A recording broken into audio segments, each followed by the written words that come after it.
Welcome to my YouTube channel நன்றி art and craft. இப்போ ட்ரெண்டில் இருக்கிற பிரேஸ்லெட் மேக்கிங் பார்த்தீங்கன்னா நம்ம ஆல்ரெடி கிளாஸஸ் வந்து கண்டக்ட் பண்ணியிருந்தோம். அந்த கிளாஸஸ் கண்டக்ட் பண்ணல நிறைய பேருக்கு வந்து டவுட் என்னென்னா நம்ம எப்படி இந்த பிரேஸ்லெட்டுக்கு ப்ரைஸ் ஃபிக்ஸ் பண்ணுறது அப்படின்னு தான் நிறைய பேர் வந்து கேட்டிருந்தாங்க. நான் சிம்பிளாக எல்லாத்துக்கும் அந்த டைமில் எக்ஸ்பிளைன் பண்ண முடியாததுனால மெட்டீரியல் காஸ்ட் ப்ளஸ் ப்ராஃபிட் இப்படி போட்டு விற்றுக்கோங்க அப்படின்னு தான் சொல்லியிருப்பேன். இந்த வீடியோவில் இன் டெப்த் அண்ட் டீட்டெயிலாக எப்படி நம்மளோட பிரேஸ்லெட்டுக்கு ப்ரைஸ் ஃபிக்ஸ் பண்ணலான்னு தான் வந்து பார்க்கலாம்.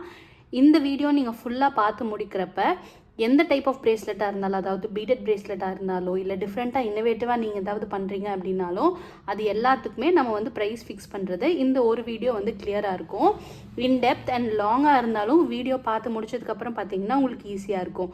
இது எல்லாமே பார்த்தீங்கன்னா ஆன்லைன் கிளாஸஸில் நம்ம வந்து கண்டக்ட் பண்ண பிரேஸ்லெட். 100 rupeesக்கான கிளாஸஸ் டீட்டெயில்ஸும் நான் ஆல்ரெடி அட்டாச் பண்ணியிருக்கேன். நீங்கள் வந்து செக் பண்ணி பார்த்துக்கோங்க.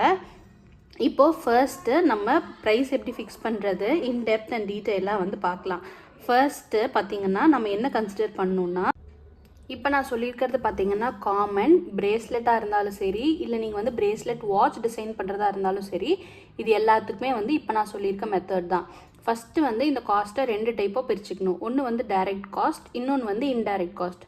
நம்மள முக்கால்வாசி பேர்த்துக்கு வந்து டைரக்ட் காஸ்ட் தான் பொருந்தும், பட் சில பேர்த்துக்கு இன்டைரக்ட் காஸ்ட்னால் என்னென்னு பொருந்தும். அதை நான் உங்களுக்கு என்னங்கிறத கடைசியில் எக்ஸ்பிளைன் பண்ணுறேன். இப்போது எந்த மாடல் பிரேஸ்லெட்டாக இருந்தாலும் நம்ம ஃபஸ்ட்டு என்ன பண்ணணும்னா மெட்டீரியல்ஸ் அப்படிங்கிறது வந்து இன்க்ளூட் பண்ணணும். ஃபஸ்ட்டு டைரக்ட் காஸ்ட்டில் உங்களுக்கு என்னென்னலாம் வருது அப்படிங்கிறத காட்டிடுறேன். மெட்டீரியல்ஸ் வரும், அடுத்தது பார்த்திங்கன்னா லேபர் வரும். லேபருங்கிறது நம்ம செல்ஃபாக வந்து வீட்டில் இருந்து பண்ணி விற்கிறதா இருந்தாலும் சரி, இல்லை உங்களுக்கு கீழே வந்து ஒர்க் பண்ணுறதுக்கு ஆள் போட்டிருக்கீங்க அவங்களுக்கு வந்து நம்ம சம்பளம் கொடுக்குறதா இருந்தாலும் சரி, ரெண்டையுமே வந்து இன்க்ளூட் பண்ணணும். அது ஏன்னு நான் உங்களுக்கு செகண்ட் பாயிண்ட் எக்ஸ்பிளைன் பண்ணுறப்ப சொல்கிறேன். ஃபர்ஸ்ட்டு நம்ம வந்து என்னென்ன இன்க்ளூட் பண்ணலாங்கிறது மட்டும்தான் எழுதியிருக்கேன். தேர்ட் வந்து பார்த்திங்கன்னா பேக்கிங் காஸ்ட், இந்த பிரேஸ்லெட்லாம் பேக் பண்ணுவோம் இல்லையா, அந்த காஸ்ட்டையும் வந்து இன்க்ளூட் பண்ணணும். ஃபோர்த் வந்து பார்த்திங்கன்னா ஷிப்பிங். நம்ம என்ன பண்ணுவோம், ப்ராடக்ட் ப்ரைஸ் ஃபிக்ஸ் பண்ணிவிட்டு ஷிப்பிங் சார்ஜ் வந்து அவங்க ஏரியாவுக்கு தகுந்த மாதிரி கேல்குலேட் பண்ணிடுவோம். ஆனாலும் ஷிப்பிங் சார்ஜ் வந்து இன்க்ளூட் பண்ணணும். இப்போது இது எல்லாமே வந்து ஒரு எக்ஸாம்பிளாக பார்த்தோம் அப்படின்னா நமக்கு வந்து ஈஸியாக புரியும். இப்போது ஃபஸ்ட்டு நம்ம பார்க்க போகிறது என்னென்னா மெட்டீரியல் காஸ்ட். இப்போது ஒரு பிரேஸ்லெட் எடுத்துக்கோங்க. அந்த பிரேஸ்லெட்டில் என்னென்ன மெட்டீரியல்ஸ் யூஸ் பண்ணியிருக்கோம் அப்படிங்கிறத ஃபஸ்ட்டு வந்து பார்க்கலாம். இப்போ இந்த பர்பிள் கலர் பிரேஸ்லெட்டை நான் வந்து எக்ஸாம்பிளாக எடுத்திருக்கேன். இந்த பர்பிள் கலர் பிரேஸ்லெட்டுக்கு என்ன யூஸ் பண்ணியிருக்கேன், பர்பிள் கலர் கிளாஸ் பீட் வந்து யூஸ் பண்ணியிருக்கேன். நம்பர் 1. நம்பர் 2ல் பார்த்தீங்கன்னா ஈவில் ஐ வந்து யூஸ் பண்ணியிருக்கேன். அந்த ஈவில் ஐயும் வந்து எழுதிக்கணும். தேர்டு பார்த்தீங்கன்னா பிரேஸ்லெட்டுக்குள்ளே யூஸ் பண்ணுவோம்ல எலாஸ்டிக், அதையும் வந்து இன்க்ளூட் பண்ணிக்கணும். இப்போது இந்த 3 ஐட்டம் மட்டும்தான் இந்த ஒரு பிரேஸ்லெட் டிசைன் பண்ணுறதுக்கு. இப்போது இந்த பிரேஸ்லெட்டை டிசைன் பண்ண மெட்டீரியல்ஸ் எல்லாம் என்னென்ன விலைக்கு வாங்கினேன்னு பார்க்கலாம். இப்போ நான் உங்களுக்கு கொடுத்துருக்கிறது எல்லாமே வந்து எக்ஸாம்பிளுக்கு விலை தான். ஆனால் ஒருத்தர் ஒரு காஸ்ட்டில் வந்து வாங்கியிருப்போம். இப்போ நான் கொடுத்துருக்கிறதே பார்த்திங்கன்னா ஹையஸ்ட் விலை தான் கொடுத்துருக்கேன். ஆனால் இதை விட கம்மியாக தான் நம்ம வந்து வாங்கியிருப்போம். இப்போது ஒரு பர்பிள் கலர் கிளாஸ் பீட் வந்து 100 rupeesக்கு வாங்கியிருப்பேன். ஈவிலை ஒரு 10 கிராம் வந்து 10 rupeesக்கு வாங்கியிருக்கேன். ஒரு எலாஸ்டிக் வந்திங்கன்னா ஒரு ஃபுல் ரோலுமே வந்து 100 rupeesக்கு வாங்கியிருக்கேன். ஆனால் இப்போது ஃபஸ்ட்டு நம்ம பர்பிள் கலர் கிளாஸ் பீட் எடுத்துட்டோம் அப்படின்னா 100 rupeesக்கு வந்து அரௌண்ட் 100 இல்லை 80 pieces இருக்குதுன்னு வச்சுக்குவோம். 100 pieces இருந்தால் கூட நம்ம வந்துட்டு அது கம்ப்ளீட்டாக வந்து யூஸ் பண்ணலை. நம்ம வந்து ஒரு லிமிட்டடான அமௌண்ட்டு தான் வந்து யூஸ் பண்ணியிருக்கோம். இப்போ ஃபர்ஸ்ட்டு அந்த 100 rupeesக்கு வாங்கினதில் எவ்வளோ மெட்டீரியல்ஸ் இருக்குங்கிறது எழுதணும். 100 rupeesல 100 pieces ஆஃப் கிளாஸ் பீட்ஸ் இருக்குது. இப்போது ஈவிலையில் 10 rupeesக்கு வாங்கினதில் எனக்கு 20 pieces இருக்குது. பிரேஸ்லெட் செயினில் பார்த்தீங்கன்னா 100 rupeesக்கு வாங்கியிருக்கேன். அதை வச்சு ஒரு 10 பிரேஸ்லெட் செய்யலான்னு எழுதிக்குவோம்.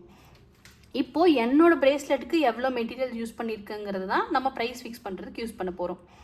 இப்போது 100 rupeesக்கு 100 pieces ஒரு பீஸோட காஸ்ட் என்ன, ₹1. இப்போ இந்த பிரேஸ்லெட்டில் நம்ம எவ்வளோ யூஸ் பண்ணியிருக்கோங்கிறத கவுண்ட் பண்ணி எழுதணும். செகண்டு ஈவிலை பார்த்திங்கன்னா 20 pieces வந்து 10 rupeesன்னு போட்டால் ஒரு பீஸ் வந்து 50 paise. அடுத்தது எலாஸ்டிக் 100 rupeesக்கு வாங்கின எலாஸ்டிக்கில் என்னால் 10 பிரேஸ்லெட் பண்ண முடியும்னா ஒரு பிரேஸ்லெட்டோட காஸ்ட் என்ன, ₹10. ஓகேவா? இதை தான் வந்து நான் நெக்ஸ்ட்டு வந்து நோட் பண்ணியிருக்கேன். இப்போ ஃபர்ஸ்ட்டு பார்த்தீங்கன்னா நம்ம எவ்வளோ பீட்ஸ் யூஸ் பண்ணியிருக்கோங்கிறத கவுண்ட் பண்ணணும். ஒரு பீஸ் ₹1 போட்டால் எவ்வளோ பீட்ஸ் யூஸ் பண்ணியிருக்கேன், 21 பீட்ஸ் வந்து யூஸ் பண்ணியிருக்கேன். அப்போ எவ்வளோ, ஒரு பீடோட இது வந்து ₹1, 21 pieces யூஸ் பண்ணியிருக்கேன்னா 21 rupees. அடுத்தது ஈவிலை பார்த்தீங்கன்னா ஒரு பீஸ் 50 paise. ஒரே ஒரு ஈவிலை தான் வந்து யூஸ் பண்ணியிருக்கேன், அதனால 50 paise. செகண்ட் பார்த்தீங்கன்னா எலாஸ்டிக் வந்து ₹10. ஓகேவா? இது எல்லாத்தையுமே வந்து ஆட் பண்ணிக்கணும். இப்போ இது வந்து சிம்பிள் மாடல் பிரேஸ்லெட். ஆனால் இப்போ சார்ம்ஸ் இருக்க மாதிரி பிரேஸ்லெட் வந்து பண்ணுறீங்க அப்படின்னா அதுக்கு வந்து காஸ்ட் வந்து கொஞ்சம் மாறும். இப்போது ஒரு சார்ம்ஸ் வந்து எக்ஸாம்பிளுக்கு 20 ருபீஸ்ன்னு வந்து வச்சுக்கும். இப்போ இந்த மாதிரி பட்டர்ஃப்ளை சார்ம்ஸாக இருந்தாலும் சரி, எந்த டிசைன் சார்ம்ஸாக இருந்தாலும் எக்ஸாம்பிளுக்கு நான் கொடுத்துருக்க விலை தான். நம்ம என்ன விலையில் வாங்குகிறோங்கிறது டிஃப்ரென்ஷியேட் ஆகும். நீங்கள் என்ன விலையில் வாங்குறீங்களோ அதை மட்டும் போடுங்க. இப்போ 4th ஐட்டமாக சார்ம்ஸ் வந்து ஆட் பண்ணிக்கலாம். ஒரு சார்ம்ஸ் வந்து 20 ரூபா. ஓகேவா? இப்போ சார்ம்ஸ் இருக்க பிரேஸ்லெட்டோட காஸ்ட்டை வந்து டோட்டல் பண்ணிட்டோம் அப்படின்னா 51 ருபீஸ் 50 பைசே நமக்கு வந்து வருது. ஸோ மெட்டீரியல் காஸ்ட் மட்டும் எவ்வளோ? 51 ருபீஸ் 50 பைஸ். இது வந்து ஹையஸ்ட் சார்ஜ் போட்டிருக்கேன். உங்களுக்கு என்ன மெட்டீரியல் காஸ்ட்டோ அதை மட்டும் போடுங்க. இப்போ மெட்டீரியல்ஸ் பக்கத்தில் 51.50ன்னு எழுதிக்கணும். செகண்ட் ஒன் பார்த்தீங்கன்னா லேபர் வந்து நீங்களாக வேலை செஞ்சாலும் சரி, இல்லை நீங்கள் வந்து சம்பளத்துக்கு ஆள் வச்சு பண்ணாலும் சரி, எப்போவுமே ஒரு பிஸ்னஸில் பார்த்தீங்கன்னா ஓனர் வேறு லேபர் வேறு. அதனால லேபர் காஸ்ட் நீங்கள் ஓனராக இருந்தாலும் நீங்கள் சிங்கிளாக பண்ணாலும் கண்டிப்பாக லேபர் காஸ்ட் வந்து போடணும். இப்போது லேபர்லேயே 2 டைப் இருக்குது. ஒன்று வந்து ஸ்கில்டு, இன்னொன்று வந்து அன்ஸ்கில்டு. ஸ்கில்டுனா என்னென்னா அந்த ஒர்க் வந்து ஈஸியாக பண்ணக்கூடியவங்க, அந்த ஒர்க்கில் வந்து ட்ரைனிங் இருக்கும் அவங்களுக்கு. அன்ஸ்கில்டுனா இப்போ தான் நான் புதுசாக கற்றுக்க போகிறேன் அந்த மாதிரி. இப்போது இந்த பிரேஸ்லெட் மேக்கிங்க்கு பெருசாக ஸ்கில்டு அன்ஸ்கில்டு நம்ம வந்து டிவைட் பண்ண முடியாது. வேணால் டைமிங் வச்சு நம்ம பண்ணிக்கலாம். ஸ்கில்டு லேபருங்கிறவங்க யாருன்னா ஒரு பிரேஸ்லெட்டை ஒரு 5 நிமிஷத்துக்கு உள்ளே பண்ணுறவங்க வந்து ஸ்கில்டுன்னு வச்சுக்கலாம். அன்ஸ்கில்டுங்கிறவங்க ஒரு பிரேஸ்லெட்டை 5 நிமிஷத்துக்கு மேலே பண்ணுறவங்க அன்ஸ்கில்டு. இப்போது ஒரு டைமுக்கு தகுந்த மாதிரி நம்ம வந்து காஸ்ட் போடணும். இப்போ 1 மணி நேரம் இந்த பிரேஸ்லெட் மேக்கிங்க்கு நீங்கள் வந்து ஸ்பெண்ட் பண்ணுறீங்கன்னு வைங்க. உங்களுக்கு வந்து சம்பளம் நீங்களே வந்து ஃபிக்ஸ் பண்ணிக்கணும். நீங்கள் ஓனராக இருந்தால் 1 மணி நேரத்துக்கு 100 ரூபான்னு வச்சுக்கலாம். ஓகேவா? இப்போது ஒரு பிரேஸ்லெட் செய்கிறதுக்கு எவ்வளோ நிமிஷம்? ஸ்கில்டில் 5 நிமிஷம் ஆகுது. அப்போது நம்ம டிவைட் பண்ணோம் அப்படின்னா 9 ருபீஸ் வந்து வருமா? 100 5 மினிட்ஸ் இந்த மாதிரி பண்ணோம் அப்படின்னா ஒரு பிரேஸ்லெட் பண்ணுறதுக்கு லேபரோட காஸ்ட் பார்த்திங்கன்னா நமக்கு வந்து 5 ருபீஸ் வந்து வரும். இப்போது அன்ஸ்கில்டாக இருக்காங்க அப்படின்னா அவங்களுக்கு வந்து லேபர் காஸ்ட் வந்து கம்மியாக போடணும். ஏன்னா இப்போ தான் அவங்க கற்றுட்ருக்காங்க. அவங்க ஸ்பீடை வந்து சீக்கிரமாக இம்ப்ரூவ் பண்ணுவாங்க.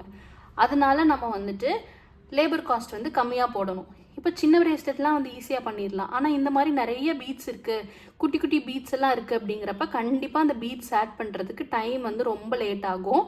அப்போ இந்த பிரேஸ்லெட்டுக்கும் நான் அதே மாதிரி 5 நிமிஷம் வந்து கொடுக்க முடியாது. அதுக்கு வந்து ஒரு 10 நிமிஷம் வந்து கொடுக்கலாம்.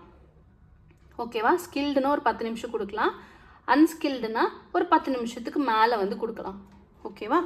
இப்போது இதுக்கு தகுந்த மாதிரி காஸ்ட் வந்து நம்ம ஃபிக்ஸ் பண்ணிக்கணும். முக்கால்வாசி நம்ம எல்லாருமே 5 மினிட்ஸ்க்குள்ளே ஒரு பிரேஸ்லெட் நம்மளால் பண்ண முடியும். அதனால லேபர் காஸ்ட் வந்து நான் ஒரு பிரேஸ்லெட் பண்ணுறதுக்கு 9 ருபீஸ்ன்னு வந்து போடுறேன். இப்போது செகண்ட் பார்த்தீங்கன்னா பேக்கிங் காஸ்ட் வந்து ஒரு கவரோ இல்லை பாக்ஸோ நம்ம ஒருத்தர் ஒரு மாதிரி வந்து பேக் பண்ணுவோம். நான் சிம்பிளாக ஒரு கவருக்கான காஸ்ட் மட்டும் எழுதியிருக்கேன். 50 பைசேன்னு போட்டிருக்கேன். சில பேர்த்துக்கு 10 பைசேயும் வரலாம், 20 பைசேயும் வரலாம், அது டிபெண்ட்ஸ். நான் வந்து சும்மா வந்து ஒரு ரஃப் காஸ்ட்டுக்காக 50 பைசேன்னு போட்டிருக்கேன். செகண்ட் வந்து பார்த்தீங்கன்னா ஷிப்பிங் நம்ம முக்கால்வாசி பேர் என்ன பண்ணுவோம் அப்படின்னா உங்கள் ஏரியாவுக்கு தகுந்த மாதிரி ஷிப்பிங் சார்ஜஸ் வந்து போட்டுருவோம். நம்ம அதை ஷிப்பிங் சார்ஜஸ் இல்லாமல் இப்போ காஸ்ட் என்ன வருதுன்னு பார்க்கலாம். 61 ருபீஸ் வந்து வருது. இப்போது ஷிப்பிங் சார்ஜஸோட இந்த material cost, labour cost, packing இதெல்லாம் பார்த்தீங்கன்னா 61 ருபீஸ் வருதா? இப்போது ஷிப்பிங் சார்ஜ் வந்து ஒரு ஸ்டாண்டர்டாக நீங்கள் வந்து போட்டுக்கலாம். அப்படி இல்லை ஸ்டாண்டர்ட் இல்லாமையும் நம்ம வந்து போட்டுக்கலாம். இப்போது இன்டைரக்ட் காஸ்ட் நான் ஆல்ரெடி உங்களுக்கு சொன்னேன். இன்டைரக்ட் காஸ்ட் நிறையா பேர்த்துக்கு வந்து பொருந்தும், நிறையா பேர்த்துக்கு பொருந்தாதுன்னு. நம்மள முக்கால்வாசி பேர் என்ன பண்ணுவோம்னா வீட்டில் இருந்துகிட்டே தான் வந்து பிஸ்னஸ் கேரி பண்ணுவோம்.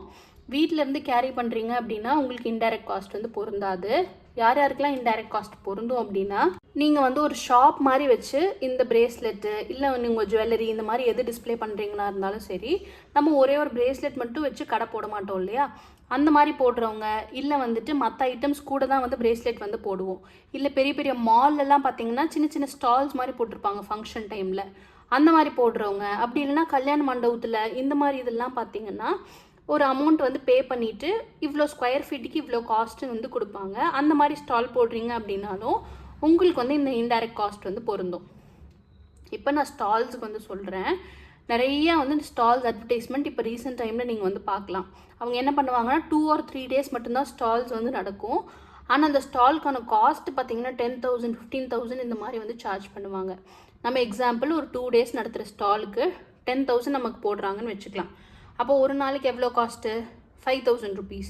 நம்ம பிரேஸ்லெட் மட்டும் வச்சு அந்த ஸ்டாலில் விற்க மாட்டோம் இல்லையா, டிஃப்ரெண்ட் ஐட்டம்ஸ் வச்சுருப்போம். அதில் ஒன் ஆஃப் த ஐட்டம்ஸ் வந்து இந்த பிரேஸ்லெட்டாக இருக்கும். நம்ம பெரிய பெரிய அமௌண்ட், அதாவது இப்போ ஒரு 1,000 rupeesக்கு ஒரு ஜுவல்லரி விற்கிறீங்க, இல்லை ஒரு 1,000 rupeesக்கு ஒரு கிளாத்திங் விற்கிறீங்க அப்படின்னா அதுக்கு வந்து பெரிய மார்ஜின் வந்து வச்சுக்கலாம். இதுக்கு வந்து சின்ன மார்ஜின் தான் நம்ம வந்து வைக்கணும். அந்த நம்ம ரெண்ட் கொடுக்குற காசு எதுலேருந்து எடுக்கணும்? நம்ம இந்த பிரேஸ்லெட்டை விற்று அதில் இருந்தால் வந்து எடுக்கணும். இப்போ வரைக்கும் நான் ப்ராஃபிட் வந்து போடலை, நான் வந்து சும்மா நமக்கான காஸ்ட் மட்டும்தான் வந்து போட்டுட்ருக்கேன். இப்போ இந்த மாதிரி சின்ன சின்ன ஐட்டம்ஸ்க்கெல்லாம் வந்து ஒரு 10 rupees 20 rupees மேக்ஸிமம் 30 rupees வரைக்கும் ஜாஸ்தியாக வச்சு விற்கலாம்.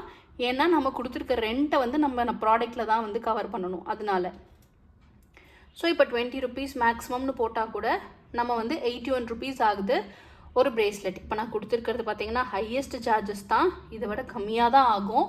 நான் ஹையஸ்ட்டாக வந்து கோட் பண்ணியிருக்கேன். 81 rupees வந்து இப்போ நம்மளோட டோட்டல் காஸ்ட். இப்போ இதிலேருந்து நம்ம ப்ராஃபிட் வந்து ஃபிக்ஸ் பண்ணிக்கலாம். ப்ராஃபிட் ஜென்ரலாக எப்படி ஃபிக்ஸ் பண்ணணுன்னா, உங்கள் ஏரியாவில் நிறைய பேர் வந்து விற்கிறாங்க, இல்லை நீங்கள் ஆன்லைனில் செல் பண்ண போகிறீங்க, உங்கள் டிசைன் வந்து நார்மலாக மற்ற டிசைன் மாதிரி தான் இருக்குது அப்படின்னா நீங்கள் வந்து ப்ராஃபிட் மார்ஜின் வந்து கம்மியாக தான் விற்கணும். இல்லை என்னோடய ப்ராடக்ட் வந்து ரொம்ப யூனிக்காக இருக்குது, மற்றவங்க பண்ணுறத விட என்னோடய ப்ராடக்ட் வந்து எல்லாத்த விட டிஃப்ரெண்ட்டாக இருக்குது அப்படின்னா நீங்கள் வந்து இன்னும் கொஞ்சம் ப்ராஃபிட் வந்து ஹையாக வந்து விற்கலாம். அதே மாதிரி உங்கள் ஏரியாவில் யாரும் இந்த மாதிரி பிஸ்னஸ் பண்ணல, நான் மட்டும்தான் பண்ணுறேன், என்னோடய ப்ராடக்ட் வந்து டிமாண்ட் ஜாஸ்தி இருக்குது அப்படின்னாலும் நீங்கள் வந்து ப்ராஃபிட் வந்து ஜாஸ்தி வச்சுக்கலாம். இப்போ ப்ராஃபிட் வந்து ஒரு சின்ன ஐட்டம் தானே இந்த பிரேஸ்லெட், அதனால ஒரு 10 to 15 rupees வரைக்கும் நம்ம வந்து வைக்கலாம். இப்போ நார்மல் டிசைன், எக்ஸ்க்ளூசிவாக டிசைன் பண்ணுறீங்க அப்படின்னா அதுக்கு தகுந்த மாதிரி ரேட் வைக்கணும். நார்மல் டிசைன்னா கம்மியான ப்ராஃபிட் வந்து வச்சுக்கோங்க. இல்லை உங்கள் ஏரியாவுக்கு வந்து நீங்கள் புதுசாக விற்கிறீங்க அப்படின்னாலும் கண்டிப்பாக நீங்கள் வந்து ப்ராஃபிட் வந்து ஓரளவுக்கு ஸ்டாண்டர்டாக ஹையாகவே வந்து வைக்கலாம். இது எல்லாம் தான் நம்ம கன்சிடர் பண்ணணும் ஒரு ப்ராடக்டோட ப்ரைஸ் ஃபிக்ஸ் பண்ணுறதுக்கு. ஸோ இப்போது நம்ம ஆல்ரெடி காஸ்ட் வந்து கண்டுபிடிச்சிட்டோம் இல்லையா, 81 rupees டைரக்ட் காஸ்ட்டும் இன்டைரக்ட் காஸ்ட்டும் சேர்த்து 81 rupees வந்து வந்துருச்சு. இப்போ நம்ம எவ்வளோக்கு அதை விற்கலாம் ஒரு பிரேஸ்லெட்டை? உங்கள் ஏரியாவுக்கு தகுந்த மாதிரி, உங்களோட ப்ரிஃபரன்ஸுக்கு தகுந்த மாதிரி நான் ஆல்ரெடி பாயிண்ட் எல்லாமே சொல்லிட்டேன்.